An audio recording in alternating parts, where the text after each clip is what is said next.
الحمد لله نحمده ونستعينه ونستغفره ونؤمن به ونتوكل عليه ونعوذ بالله من شرور أنفسنا ومن سيئات أعمالنا من يهده الله فلا مضل له ومن يضلله فلا هادي له ونشهد أن لا إله إلا الله وحده لا شريك له ونشهد أن سيدنا ومولانا محمدا عبده ورسوله إن الله وملائكته يصلون على النبي يا أيها الذين آمنوا صلوا عليه وسلموا تسليما بابا سے بلند پڑھیے الصلاة والسلام عليك يا سيدي يا رسول الله الصلاة والسلام عليك يا سيدي يا الصلاة والسلام عليك يا سيدي يا نبي الله وعلى آلك وصحابك يا محبوب رب العالمين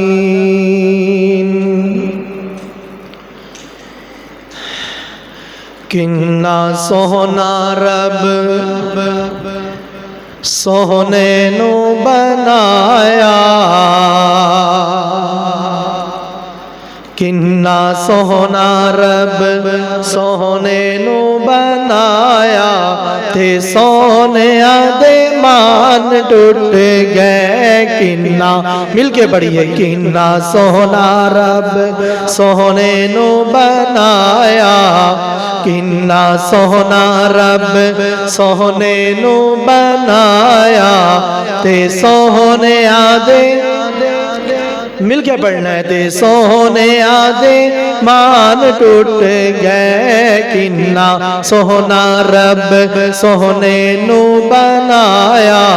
تے سونے آدھے مان ٹوٹ گئے سونے ورگا نہ کوئی دنیا تے آیا سونے ورگا نہ کوئی دنیا تے آیا تے سونے آدھے مان ٹوٹ گئے کوئی زبان خاموش نہ رہے میرے کے ساتھ مل کے پڑھنا ہے اور بلند آواز سے پڑھنا ہے سونے ورگا نہ سونا کوئی آیا تے سونے آدھے مان ٹوٹ گئے ہاتھ سونے دے گورے گورے کہہ دے سبحان اللہ ہاتھ سونے دے گورے گورے اکھیاں وچ ماں زاغ دے ڈورے رب ریجا نال سونے نو بنایا تے سونے آدھے مان ٹوٹ گئے رب ریجا نال سونے نو بنایا تے سونے آدھے مان ٹوٹ گئے مل کے پڑھیے کنا سونا رب کوئی زبان خاموش نہ رہے کنا سونا رب سونے نو بنایا تے سونے آدھے مان ٹوٹ گئے سونے ورگا نہ کوئی دنیا تے آیا تے سونے آدھے مان ٹوٹ گئے سونے دی گل بات نہ موکے شاعر کہتا ہے سونے دی گل بات نہ موکے کر دے رہیے بات نہ مکے پڑھ دارواں میں نعت نبی دی پڑھ دارواں میں نعت نبی دی نعت نہ مکے رات نہ مکے پڑھدا رواں میں نعت نبی دی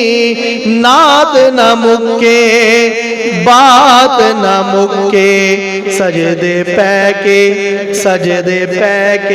جلوے میں ویکھاں سجدے پہ کے جلوے میں ویکھاں یا رسول اللہ عمر لگ جائے رات نہ موکے سونے ورگا نہ کوئی دنیا تے آیا تے سونے آدھے مان ٹوٹ گئے سونے ورگا نہ کوئی دنیا تے آیا تے سونے آدھے مان ٹوٹ گئے پڑھیے کنا سونا رب سونے نو بنایا تے سونے آدھے مان ٹوٹ گئے حمد و ثنا کے بعد دعا ہے خالق کائنات حق سچ بیان کرنے اور اس پر عمل کی توفیق عطا فرمائے حضرات محترم خالق کائنات نے قرآن مجید برہان رشید میں ارشاد فرمایا قل ان کنتم تحبون اللہ اے لوگوں اگر تم اللہ سے محبت کرتے ہو فرمایا فتبعونی تو میری اتباع کرو فرمایا محبوب ان لوگوں کو فرما دیجئے کہ جو لوگ یہ دعویٰ کرتے ہیں کہ ہم رب سے بڑا پیار کرتے ہیں جن لوگوں کا یہ دعویٰ ہے کہ ہمیں اللہ سے بڑی محبت ہے فرمایا محبوب ان لوگوں کو یہ میرا میسج یہ پیغام دے دو کہ اگر تم چاہتے ہو کہ تم سے اللہ محبت کرے اور تم اللہ سے محبت کرتے ہو تو اس کے لیے ضروری ہے فتبعونی میری اتباع کرو اب جب تم میری اتباع کر لوگے تو پھر رزلٹ کیا نکلے گا یحببکم اللہ میرا رب تم سے محبت فرمانے لگے گا حضرات محترم اللہ تبارک و تعالیٰ نے کریم آقا علیہ السلام کی محبت کا ایک معیار بیان فرمایا اب حضور علیہ السلام کی محبت یہ کتنی اہم ہے حضور کی محبت کتنی ضروری ہے تو علامہ اقبال کی بارگاہ میں جائیں تو وہ تو کہتے ہیں کہ محمد کی غلامی دین حق کی شرط اول ہے ہو اگر اس میں خامی تو سب کچھ نامکمل ہے وہ کہتے ہیں کہ محمد کی غلامی اگر کریم آقا علیہ السلام کی غلامی کا پٹا انسان کی گردن میں نہیں تو فرمایا محبت نہیں تو بھلے تو نمازیں پڑھتا جا بھلے تو روزے رکھ بھلے تو غلاف کعبہ سے لپٹ کر دعائیں مانگ بھلے تو یہ صفا اور مروہ کی سعی کر اگر دل میں محبت مصطفیٰ نہیں تو چاہے تو روزہ رسول پر ساری زندگی گزار دے فرمایا تیرے دل میں اگر محبت مصطفیٰ نہیں تو تمہارے روزے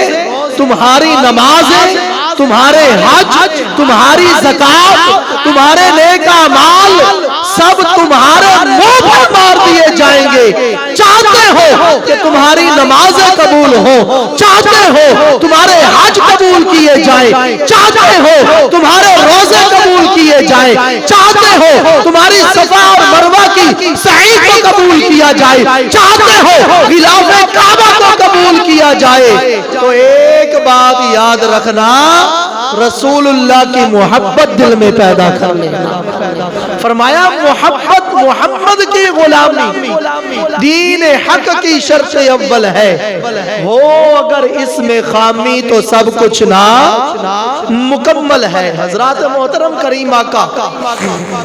علیہ السلام سے محبت کرنا یہ صرف انسانوں کے لیے ضروری نہیں،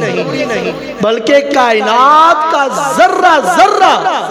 کریم آقا علیہ السلام سے اپنی محبت کا اظہار فرماتا ہے۔ حتیٰ کہ کریم آقا علیہ السلام ابھی تک اس دنیا میں تشریف نہیں لائے، جناب عبداللہ رضی اللہ تعالی عنہ کے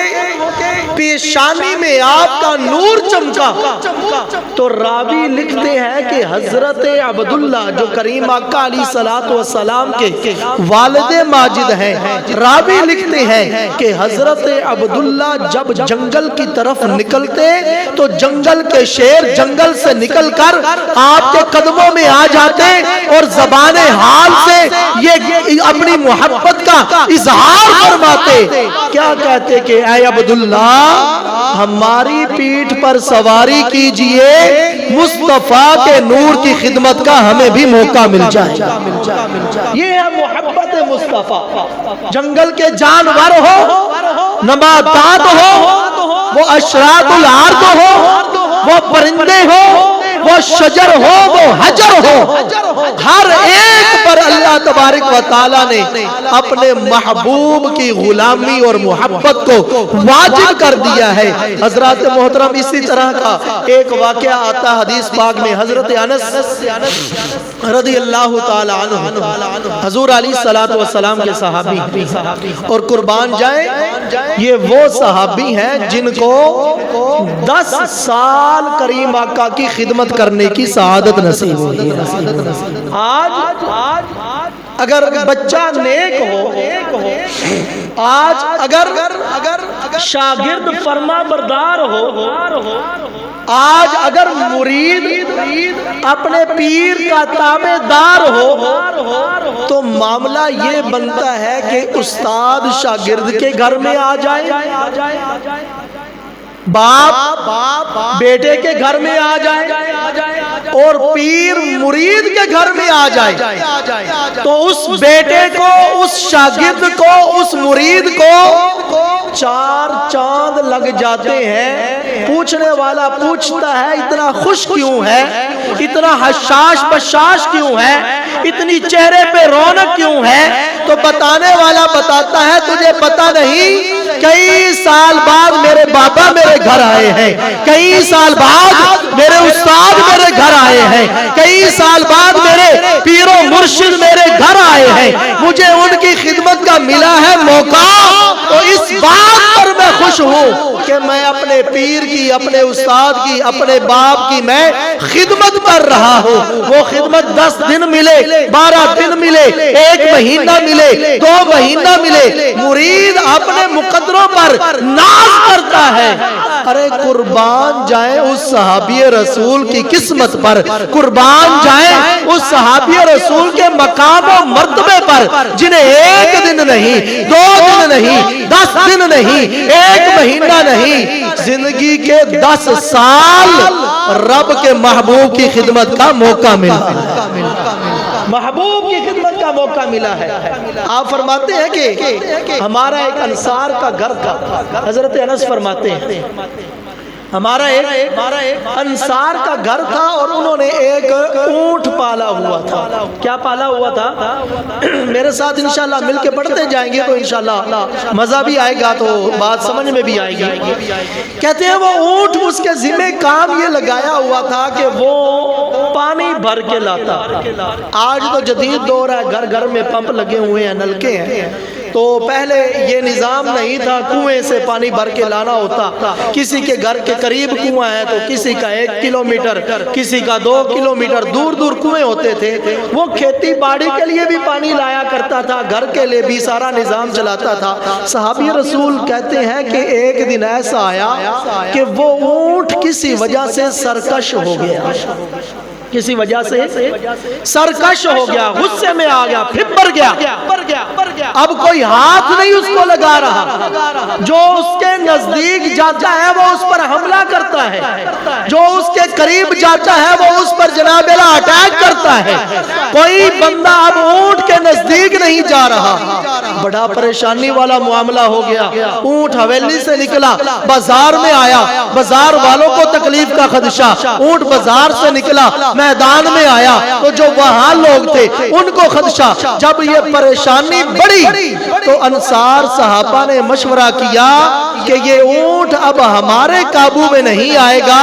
بس ایک بارگاہ ہے، اس بارگاہ میں درخواست پیش کرنا ہمارا کام ہے، اس اونٹ کا غصہ ختم کرنا پھر ان کا کام ہوگا۔ گویا صحابہ کا یہ عقیدہ تھا کہ جنوں انس و ملک کو ہے بھروسہ تیرا، سرور مرجع کل ہے در بالا تیرا، یعنی یا رسول اللہ صلی اللہ تعالی علیہ وسلم، جن ہو چاہے وہ انسان ہو چاہے وہ فرشتے ہو، ان سب کو جب بھی مشکل پیش آتی ہے یا رسول اللہ سب کو آپ کا دروازہ نظر آتا ہے۔ اور یہ ہمارا بھی عقیدہ ہے، اور ہر اہل ایمان کو یہ اپنا عقیدہ رکھنا چاہیے کہ جب بھی کوئی مشکل آ جائے، جب بھی کوئی پریشانی کا معاملہ آ جائے، جب بھی کوئی بیماری زور ڈال لے، تو آج بھی اگر اہل ایمان صدق دل سے اللہ کی بارگاہ میں حاضر ہو جائے، محبوب علیہ السلام کا تصور اپنے دماغ میں بٹھا کر محبوب علیہ السلام کی سنہری جالیوں کا منظر اپنے آنکھوں میں لا کر آج بھی اگر رب کے محبوب کا غلام سونے مدینے والے کو یاد کرے، مصطفیٰ اس کی مدد فرماتے ہیں۔ اسی لیے تو کہا گیا جن و انس و ملک، جن مطلب جن، انس مطلب انسان، ملک مطلب فرشتے، جن و انس و ملک کو ہے یا رسول اللہ بھروسہ تیرا، سرورا مرجع کل ہے در والا تیرا، یا رسول اللہ چاہے وہ انسان ہو چاہے وہ جن ہو چاہے وہ فرشتے ہو، جب کسی کو مشکل پیش آتی ہے یا رسول اللہ صرف اس کو آپ کا در نظر آتا ہے۔ خیر وہ انصاری صحابی کریم آقا علیہ السلام کی بارگاہ میں حاضر ہوتے ہیں، کیا دیکھتے ہیں کہ محفل نور سجی ہے، کریم آقا علیہ السلام صحابہ کرام کے جرمٹ میں موجود ہیں، اور سیرت نگاروں نے لکھا کہ وہ منظر کیسا تھا، وہ منظر ایسا تھا گویا معلوم ہو رہا تھا کہ 14ویں کا چاند اپنی آب و تاب کے ساتھ چمک رہا ہے، اور چاند کے ارد گرد ستاروں کا ہجوم ہے۔ حضور کے صحابہ ستاروں جیسے چمک رہے ہیں، حضور کا چہرہ چاند سے بھی زیادہ چمک رہا ہے۔ وہ صحابی رسول کہتے ہیں میں حاضر ہوا اور 2 زانو بیٹھ کر آپ کی خدمت میں عرض کی، یا رسول اللہ اس طرح کا معاملہ ہے، ہمارا اونٹ سرکش ہو گیا ہے، کسی کو ہاتھ نہیں لگانے دے رہا، زندگی خطرے میں ہے، کسی کو مار نہ ڈالے، یا رسول اللہ کرم فرمائیے، ہمارے گھر بھی تشریف لائیے، ہمارے گھر بھی تشریف لائیے۔ گویا وہ صحابی رسول اس بات کا اظہار کر رہا تھا۔ وہ بات کیا تھی؟ شاعر نے کہا تیرا کھاواں میں تیرے گیت گاواں یا رسول اللہ، تیرا کھاواں میں تیرے گیت گاواں یا رسول اللہ۔ سنا ہے آپ ہر عاشق کے گھر تشریف لاتے ہیں، بلکہ سنا نہیں، ہمارا یہ عقیدہ ہے محبوب علیہ السلام کا غلام جب بھی صدق دل سے کریم آقا کی بارگاہ میں استغاثہ پیش کرتا ہے،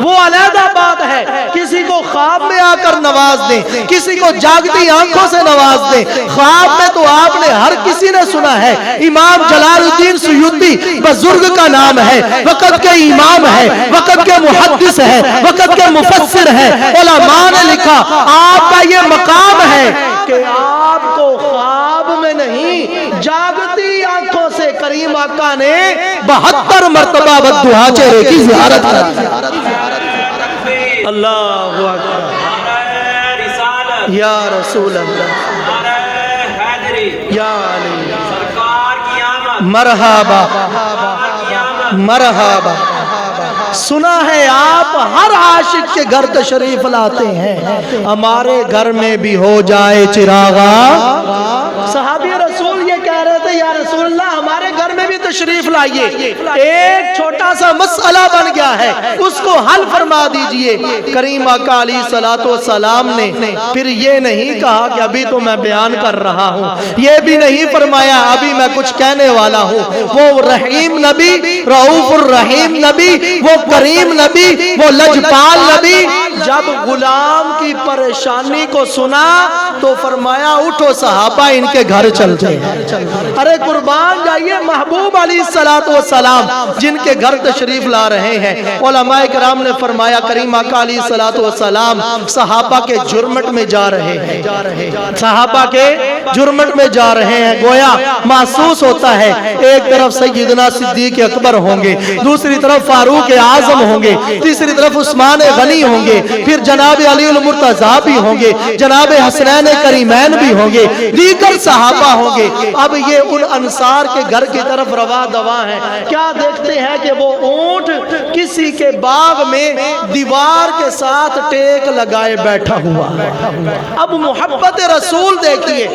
کہ یہ صرف ہم پر فرض نہیں, ہمارے لیے ضروری نہیں, بلکہ جانور بھی کریم آقا سے کتنی محبت فرماتے ہیں. علماء کرام نے فرمایا جب کریم آقا علیہ السلام نے اس اونٹ کو دیکھا, اس اونٹ نے محبوب کے جلووں کو دیکھا, تو کریم آقا علیہ السلام اونٹ کی طرف بڑھے. صحابہ کرام کو خدشہ ہوا اونٹ غصے میں ہے, اونٹ پھبرا ہوا ہے, اونٹ یہ نہ ہو کریم آقا علیہ السلام کو نقصان پہنچا دے. صحابی رسول آگے بڑھتے ہیں, آ کر عرض کرتے ہیں یا رسول اللہ وقت مناسب نہیں, اونٹ غصے میں ہے, ہمیں خطرہ ہے, یہ اونٹ آپ کو تکلیف نہ دے دے. سنیے کریم آقا علیہ السلام نے فرمایا لیس علی منہ بأس. اے میرے صحابہ یاد رکھو مجھے اس اونٹ سے کوئی خطرہ نہیں. یا رسول اللہ وجہ کیا ہے؟ فرمایا یہ اونٹ بھی جانتا ہے میں اللہ کا محبوب ہوں, یہ اونٹ بھی جانتا ہے میں اللہ کا محبوب ہوں. آگے حدیث کے الفاظ سنیے, حضور علیہ السلام اونٹ کی جانب بڑھ رہے ہیں. اب روایت کے الفاظ سنیے اور جھومیے. فلما نظر الجمل الى رسول اللہ صلی اللہ علیہ وسلم اقبل نحوه حتى خر ساجدا بین یدیہ. علماء کرام نے لکھا جیسے ہی اس اونٹ نے کریم آقا علیہ السلام کو دیکھا سارا غصہ ٹھنڈا ہو گیا, بڑھا محبوب کی طرف اور دوڑ کے محبوب کے قدموں میں سجدہ کرنے لگا. گویا وہ اونٹ اس بات کا اظہار کر رہا تھا یا رسول اللہ مجھے گھر والوں نے بھی ستایا, یا رسول اللہ مجھے محلے والوں نے بھی ستایا, یا رسول اللہ مجھے بازار والوں نے بھی ستایا, یا رسول اللہ آپ کبھی پہلے تشریف لاتے میں اتنا تنگ نہ ہوتا. گویا اونٹ اس بات کا اظہار کر رہا تھا کہ صدا وصدا روے تیرا دوارا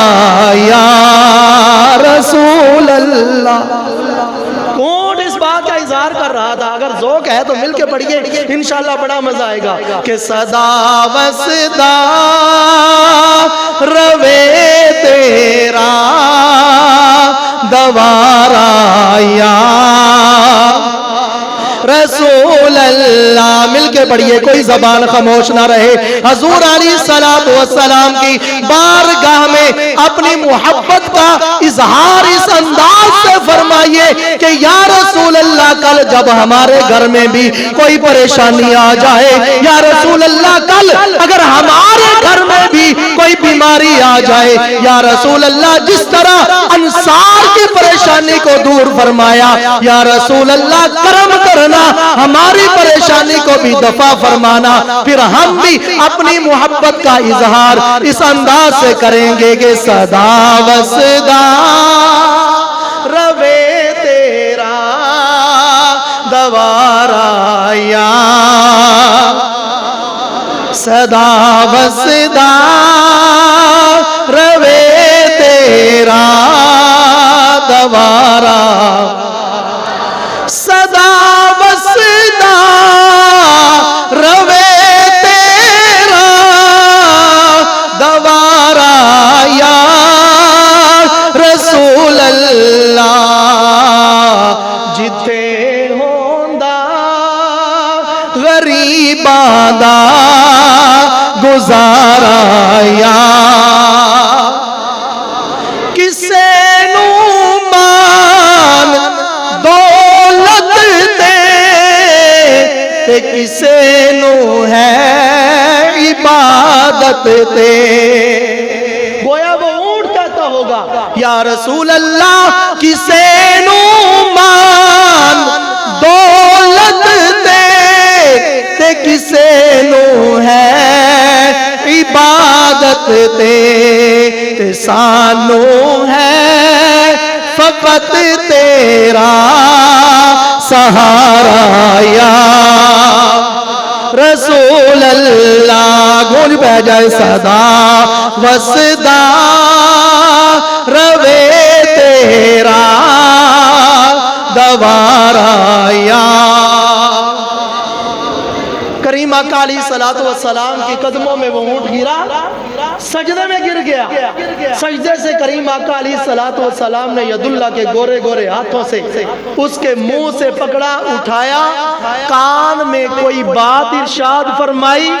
گویا اونٹ ایسے ہو گیا، اس کو غصہ آیا ہی نہیں تھا، فوراً کام پہ لگ گیا. اب علماء نے لکھا کہ اب انصار کا مسئلہ تو حل ہو گیا، اب اونٹ والا مسئلہ تو حل ہو گیا، لیکن مسئلہ ایک اور رخ اختیار کر گیا. علماء کرام نے فرمایا کہ صحابہ جو کریم آقا علیہ السلام کے ساتھ تھے، کریم آقا علیہ السلام کے گرد دائرہ ڈال لیا، کریم آقا علیہ السلام کے گرد دائرہ ڈال لیا اور عرض و معروض کرنے لگے. یا رسول اللہ انصار کا مسئلہ آپ نے حل کر دیا، اونٹ اپنے کام پہ چل گیا، لیکن یا رسول اللہ وہ اونٹ ہم سے بہتر ہے، اس نے ہمیں ایک بات سکھائی ہے. یا رسول اللہ وہ اونٹ گویا زبان حال سے یہ کہہ گیا ہے، لوگوں میں تو اونٹ ہوں، میں تو جانور ہوں، میں اشرف المخلوقات بھی نہیں، میں تم سے افضل بھی نہیں.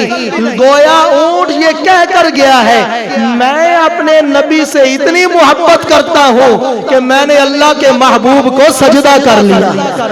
گویا تم نے آج تک محبوب کو سجدہ نہیں کیا. یا رسول اللہ اس طرح تو وہ اونٹ ہم سے بڑھ جائے گا، وہ ناقص العقل بھی ہے، وہ جانور بھی ہے، وہ اشرف المخلوقات بھی نہیں. اس کے سر پر لقد خلقنا الانسان فی احسن تقویم کا تاج بھی نہیں، اس کے سر پر ولقد کرمنا بنی آدم کا تاج بھی نہیں. یا رسول اللہ اونٹ سجدہ کر گیا ہے، اب ہمارے جذبات اس بات کی اجازت نہیں دے رہے کہ ہم بھی آپ کو سجدہ نہ کریں. یا رسول اللہ بس اجازت فرمائیے، ہمارے سر بے تاب ہو چکے ہیں، اب ہمیں کچھ سمجھ نہیں لگ رہی. یا رسول اللہ ہم بھی آپ کو سجدہ کرنے لگے ہیں. یا رسول اللہ آپ کے اشارے کی ضرورت ہے، آپ کے فرمان کی ضرورت ہے. تو سنیے کریم آقا علیہ السلام نے فرمایا، اے میرے صحابہ یقیناً تمہاری محبت کو میں پہچانتا ہوں، یقیناً تمہارے عشق کو میں جانتا ہوں، یقیناً تمہاری پیار کو میں سمجھتا ہوں، لیکن میری شریعت میں اللہ نے کسی انسان کو انسان سے سجدہ کرانے کا منع فرما دیا۔ فرمایا میری شریعت میں نہ کوئی عبادت کا سجدہ کر سکتا ہے، نہ کوئی تعظیم کا سجدہ کر سکتا ہے۔ اب یہاں پر آپ لوگوں کے ذہن میں ایک سوال پرانا ہوگا، اس کی میں کاٹ کر دوں۔ درباروں پر دیکھا جاتا ہے کہ کچھ لوگ جو دین سے بالکل دور ہوتے ہیں، الف کو کلی جاننے والے لوگ، اب جب وہ درباروں پر جاتے ہیں تو جہالت کی اتنی انتہا ہے کہ وہاں جا کر اچھا سجدہ نہیں کرتے، سجدے جیسی شکل بناتے ہیں۔ گویا وہ جاہل لوگ اتنے بھی جاہل نہیں کہ قبر پر جا کر کہیں سبحان ربی الاعلی۔ ان جاہلوں سے بھی پوچھیں، وہ یہ نہیں کہتے ہوں گے، بس شکل بناتے ہیں۔ تو ہماری شریعت میں سجدہ تعظیمی ہو، سجدہ عبادت ہو، سجدے جیسی شکل بنانا محبوب کی شریعت میں منع فرمایا گیا۔ فرمایا ایسا انداز نہ اپناؤ کہ جس کی وجہ سے لوگوں کو یہ گمان ہو کہ یہ سجدہ کر رہا ہے۔ حتیٰ کہ کتابوں میں لکھا ہے قبر کو چومنے سے بھی منع فرمایا ہے۔ حالانکہ چومنا شرک نہیں، چومنا گناہ نہیں، چومنا بدعت نہیں۔ اگر چومنا بدعت ہوتا تو کبھی محبوب حضرت حسین اور حضرت حسن کو چوما نہ کرتے۔ اگر چومنا شرک ہوتا تو کبھی بھی بی بی فاطمہ الزہرا رضی اللہ تعالی عنہ کی پیشانی پر محبوب علیہ السلام بوسہ نہ دیا کرتے۔ یہ لوگ، یہ شیطان یہ وسوسہ ڈالتا ہے کہ جی چومنا بھی شرک ہے، فلاں بھی شرک ہے، فلاں بھی شرک ہے۔ بس اس وجہ سے منع فرمایا گیا کہ قبر نیچے ہوتی ہے، تم جھکو گے چومنے کے لیے، دور سے دیکھنے والا اس گمان میں نہ پڑ جائے کہ یہ سجدہ کر رہا ہے۔ فرمایا لوگوں کو برے گمان سے بھی بچانا تمہاری ذمہ داری ہے۔ اسی لیے تو میرے امیر اہل سنت جب بیعت کرتے ہیں نا، بیعت تو ایک وعدہ لیتے ہیں۔ آپ فرماتے ہیں تم وعدہ کرو کہ برے لوگوں اور بد مذہبوں کی صحبت سے بچتا رہوں گا، کیونکہ جب تم برے لوگوں سے اٹھ کر آ رہے ہوگے، جب بد مذہبوں کی صحبت سے آ رہے ہوگے تو لوگوں کے دل میں یہ گمان ہوگا کہ شاید یہ بھی چور ہے، چوروں کے ساتھ اٹھ کر آ رہا ہے، یہ بھی شرابی ہے، شرابیوں کے پاس سے اٹھ کر آ رہا ہے۔ فرمایا بد مذہبوں اور برے لوگوں کی صحبت سے بچتا رہوں گا، اس بات کا وعدہ کرو۔ مقصد کیا ہے کہ لوگ تمہاری وجہ سے برے گمان میں نہ جائیں، لوگ تمہاری وجہ سے برے گمان میں نہ جائیں۔ تو معلوم ہوا کریم آقا علیہ السلام نے فرمایا کہ اگر میری شریعت میں کسی کو سجدہ کرنا جائز ہوتا تو میں عورت کو حکم کرتا کہ اپنے مرد کو سجدہ کرے، میں عورت کو حکم کرتا کہ اپنے مرد کو سجدہ کرے۔ یہاں پر وہ میری مائیں بہنیں جو اپنے شوہروں کے گلے کرتی ہیں، جو اپنے شوہروں کی غیبتیں کرتی ہیں، جو بات بات پر ناراض ہو جاتی ہیں، میں ان کو بھی میسج دینا چاہتا ہوں کہ تمہارے شوہر صرف شوہر نہیں، ان کی فرما برداری میں اللہ نے بیوی کی جنت کو رکھا ہے، ان کی فرما برداری میں۔ اور کریم آقا علیہ السلام کے فرمان کے مطابق قرآن پاک کی بھی آیت ہے، فرمایا ہن لباس لکم وانتم لباس لہن۔ فرمایا یہ تمہارے لیے پردہ لباس ہے، یہ عورتیں تمہارے لیے پردہ لباس ہے، اور یہ مرد تمہارے لیے پردہ لباس ہے۔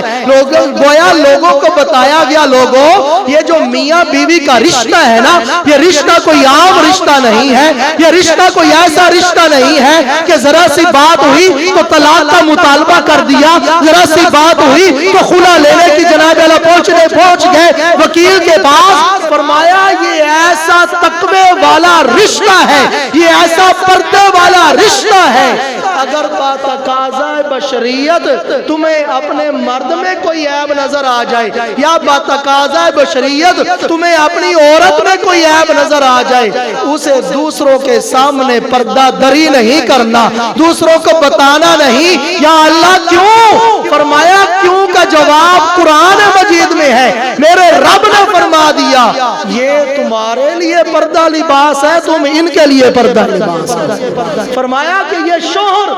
کل جب اللہ کے حکم سے تم جنت میں جاؤ گی تو جنت میں بھی یہ تمہارے دنیا کے شوہر وہاں پر شوہر ہوں گے۔ فرمایا یہ شوہر اور میاں بیوی کا رشتہ بڑا ہی نایاب رشتہ ہے، بڑا ہی پردے والا رشتہ ہے۔ کریم آقا علیہ الصلوۃ والسلام نے فرمایا اگر میری امت میں کسی کو سجدہ کرنا جائز ہوتا تو میں عورت کو حکم دیتا کہ اپنے مرد کو سجدہ کرے، کیونکہ شوہر اس کا زیادہ حقدار ہے۔ پھر اعلیٰ حضرت رحمت اللہ تعالی علیہ جو عشق کے بھی امام ہیں، جو محبت کے بھی امام ہیں، جو کریم آقا علیہ الصلوۃ والسلام کی محبت میں اپنی زندگی گزار گئے، جب انہوں نے یہ حدیث مبارکہ پڑھی تو گویا قلم تڑپا ہوگا تو منظر یوں کھینچا، فرمایا پیش نظر وہ نو بہار، ٹائم کم ہے میں جلدی سمجھاؤں گا، پیش نظر وہ نو بہار، سجدے کو دل ہے اب بے قرار، سجدے کو دل ہے اب بے قرار۔ فرمایا رکیے سر کو روکیے، ہاں صحابہ یہی امتحان ہے۔ فرمایا نظروں کے سامنے پیارے آقا علیہ الصلوۃ والسلام کا وہ مبارک جلوہ ہے، اللہ پاک کے انوار و تجلیات کا یہ والضحیٰ چہرہ مظہر ہے، اس کی تخلیق کا شاہکار ہے۔ کائنات میں اللہ تعالیٰ نے اس سے بڑھ کر کوئی سونا نہیں بنایا، اس سے بڑھ کر کوئی پیارا نہیں بنایا۔ اب ان کے جلووں میں ڈوب کر سر بے قرار ہے کہ سجدے میں گرا جائے، مگر اعلیٰ حضرت کیا فرماتے ہیں، اے عاشقان رسول، اے صحابہ اپنی بے قراری کو سنبھالو، یہی اصل امتحان ہے، کیونکہ شریعت اس بات کی اجازت نہیں دیتی۔ پھر صحابہ کرام کی محبت کو تو یوں بیان فرمایا، پھر اپنے دل کو سمجھاتے ہیں، کیا سمجھاتے ہیں، اے شوق کے دل یہ سجدہ گر ان کو روا نہیں، اے شوق کے دل یہ سجدہ اگر ان کو جائز نہیں تو میں ایک طریقہ بتاتا ہوں۔ وہ طریقہ کیا ہے؟ فرمایا تمہارا دل کر رہا ہے محبوب کو سجدہ کیا جائے، اب حکم تو یہ ہے کہ سر کسی کے سامنے جھکایا نہیں جا سکتا، تو پھر اس کا حل کیا ہے؟ ایک ہیلا بتا دیا، ایک وسیلہ بتا دیا، ایک محبت کا اظہار بتا دیا۔ فرماتے ہیں اے شوق کے دل یہ سجدہ اگر ان کو جائز نہیں، اچھا وہ سجدہ کیجئے کہ سر کو خبر نہ ہو، وہ سجدہ کیجئے کہ سر کو خبر نہ ہو۔ گویا اپنا دل محبوب کے قدموں میں نچھاور کر دو، اپنا تن من دھن محبوب کے قدموں میں ڈال دو، اپنے آپ پر محبوب کی محبت کو اس طرح لازم کر لو کہ تمہارا اٹھنا بھی محبوب کی محبت میں ہو، تمہارا بیٹھنا بھی محبوب کی محبت میں ہو، تمہاری رشتہ داریاں بھی محبوب کی محبت میں ہو، تمہاری دشمنیاں بھی محبوب کی محبت میں ہو، تمہارا کھانا محبوب کی محبت میں ہو، تمہارا پہننا محبوب کی محبت میں ہو۔ تو اسی لیے تو علامہ اقبال نے مسئلہ ہی حل کر دیا تھا۔ آپ فرماتے ہیں محمد کی غلامی دین حق کی شرط اول ہے، ہو اگر اس میں خامی تو سب کچھ نامکمل ہے۔ اللہ عز و جل کی بارگاہ میں دعا ہے مالک کریم ہمیں کریم آقا علیہ الصلوۃ والسلام کی محبت کو سمجھنے کی توفیق عطا فرمائے۔ وما علینا الا البلاغ۔